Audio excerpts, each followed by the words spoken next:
Hi everyone. तो कैसा है आप लोग? उम्मीद करते हैं आप लोग बहुत अच्छे होंगे। तो चलिए दोस्तों, आज बात करते हैं जो भारतीय पोस्ट ऑफिस में जो वैकेंसी निकल करके आई है, जो कि बहुत बड़ी दोस्तों भर्ती निकल करके आई है। करीब देखा जाए तो 30,000 से ज़्यादा पद यहाँ पे रखा गया है।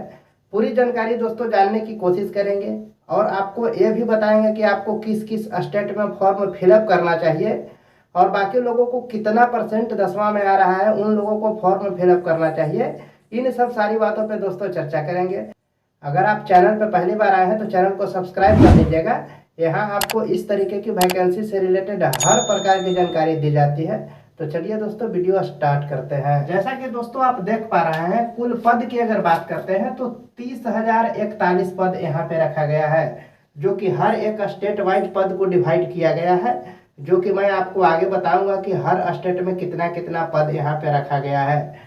वहीं दोस्तों अगर इसकी अप्लाई डेट की अगर बात करते हैं तो 3 अगस्त से लेकर के 23 अगस्त तक के रखा गया है। अगर आप इन डेट के बीच में ही आपको अप्लाई कर देना है फॉर्म को। एक चीज़ ध्यान रखेंगे, फॉर्म का अगर लास्ट में आप अप्लाई करने की कोशिश करेंगे ना, तो हो सकता है सर्वर बिजी हो, इसलिए कम से कम 1 सप्ताह पहले ही कोशिश कीजिए कि फॉर्म को अप्लाई कर दें। वहीं दोस्तों करेक्शन डेट की अगर बात करते हैं तो 24 और से 26 अगस्त के बीच में रखा गया है। कहने का मतलब है कि अगर आप फॉर्म को फिलअप कर रहे हैं तो हो सकता है कभी स्पेलिंग मिस्टेक हो जाती है, कहीं एड्रेस मिस्टेक हो जाती है, मतलब कुछ ना कुछ अगर मिस्टेक होती है तो आप उसको 24 से लेकर के 26 तारीख के बीच में करेक्शन करवा सकते हैं। वहीं दोस्तों अगर इनकी फीस की बात करते हैं तो आप चाहे जनरल है, ओबीसी है, तो आपको यहाँ जो है से ईडब्ल्यूएस है तो आपको यहाँ पे 100 रुपया देना होगा। अगर आप SC ST है तो आपको यहाँ पे पैसा लगने वाला नहीं है, तो आपको 100 रुपया यहाँ जो है से कि लगेगा।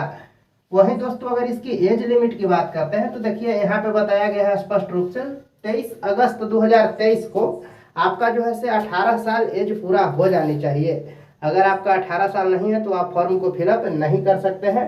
और मैक्सिमम की बात करते हैं तो 40 साल यहाँ पे रखा गया है दोस्तों। अगर आप रिलैक्सेशन की बात करते हैं तो SC ST अगर है तो उनको 5 साल का छूट दे दिया जाएगा एज में, और अगर OBC से है तो उनको 3 वर्ष तक के छूट दे दिया जाएगा।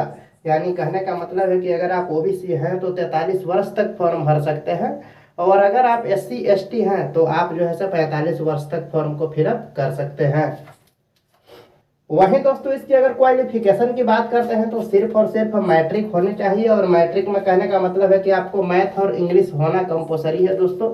मैथ और इंग्लिश होना जरूरी है। साथ में कुछ नॉलेज के बारे में बताया गया था, जो कि आपको कंप्यूटर की नॉलेज होनी चाहिए।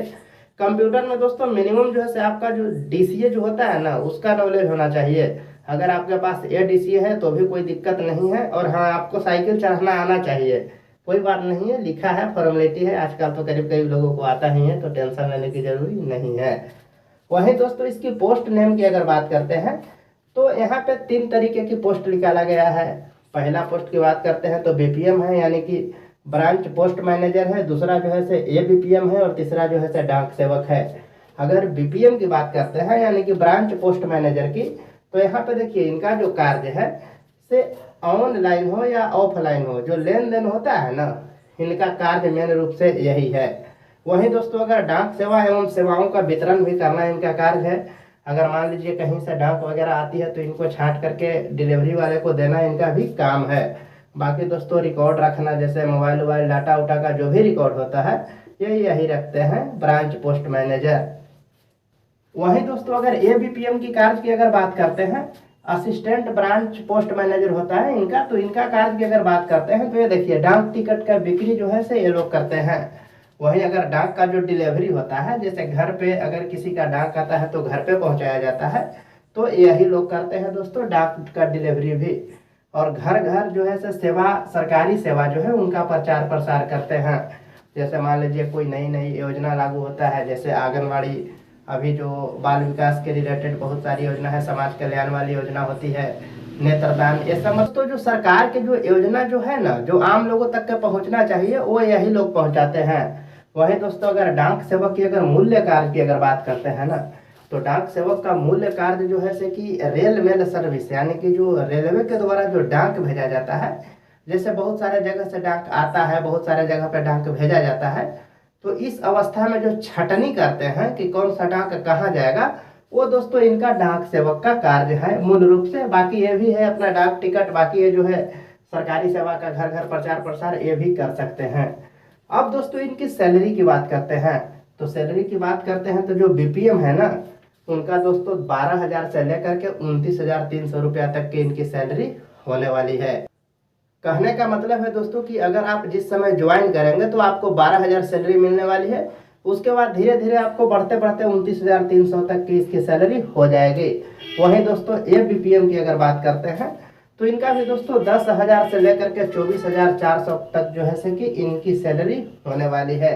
यहाँ दोस्तों अगर बात करते हैं तो आपको कोई एग्जाम नहीं देना है, ओनली सिर्फ और सिर्फ मेरिट लगेगी। भाई साहब यही सबसे बहुत बड़ी कंफ्यूजन होती है कि मेरिट किसको लगेगी, कौन लोग फॉर्म भरे, कितना परसेंट है, वो लोग फॉर्म भरे नहीं भरे, ये सब सारी कंफ्यूजन है। हालांकि इसके बारे में डिस्कस करेंगे। तो चलिए अब थोड़ा स्टेट वाइज जो है ना सीट देख लेते हैं सरसरी निगाह से, कौन सा स्टेट में कितना सीट है। आप थोड़ा वीडियो का स्क्रीनशॉट ले सकते हैं और लेकर के सीट को आप आसानी से देख सकते हैं, फिर से बाद में देख लीजिएगा, स्क्रीनशॉट ले लीजिएगा। तो चलिए देख लीजिए सीट कितना स्टेट में कितना कितना है। वही दोस्तों देखिए यहाँ पे लिखे हैं कि आपको किस स्टेट में फॉर्म भरने चाहिए। तो भाई साहब एक नंबर में यहाँ बात करते हैं पहले बिहार वालों के लिए।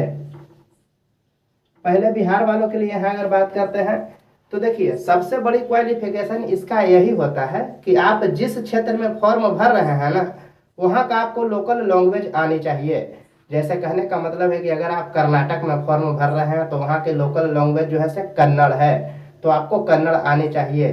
तो भाई साहब जो बिहार यूपी एमपी का रहने वाले हैं वो तो कर्नाटक का फॉर्म नहीं भर सकते हैं ना, क्योंकि उनके पास तो कन्नड़ लैंग्वेज है नहीं। तो देखिए अगर आपके पास हिंदी आती है आपको तो आप 3-4 जगह फॉर्म को फिलअप कर सकते हैं। जैसे मान लेते हैं पहला में बिहार हो गया, दूसरा में यूपी हो गया, तीसरा में जो है से कि आप एमपी में फॉर्म को फिलअप कर दीजिएगा, चौथा में जो है से झारखंड में भी चल जाएगा क्योंकि यहाँ भी इंग्लिश चल सकता है, कोई दिक्कत है नहीं। और पांचवा में अगर बात करते हैं तो आप जो है से छत्तीसगढ़ में भी आराम से हिंदी चल जाएगा, क्योंकि छत्तीसगढ़ का भी फॉर्म आप फिलअप कर सकते हैं, वहाँ का भी करीब करीब क्षेत्रीय भाषा हिंदी ही है। बाकी अगर सिलेक्शन होती है तो कुछ जो लोकल लैंग्वेज होगी उसको आप थोड़ा सा सीख लीजिएगा, मामला फिट हो जाएगा, कोई दिक्कत है नहीं।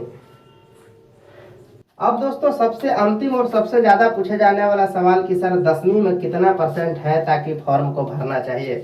तो भाई साहब देखिए हर बार जो है से जीडीएस का जो वैकेंसी आती है ना, तो कम से कम 30,000 40,000 50,000 इस तरीके से सीट आते रहता है। तो इससे आप अंदाज लगा सकते हैं कि हर बार जो ज़्यादा नंबर वाले लोग हैं उनका सिलेक्शन हो जाते हैं, जो कि ऐसा नहीं है, यह बिल्कुल गलत है।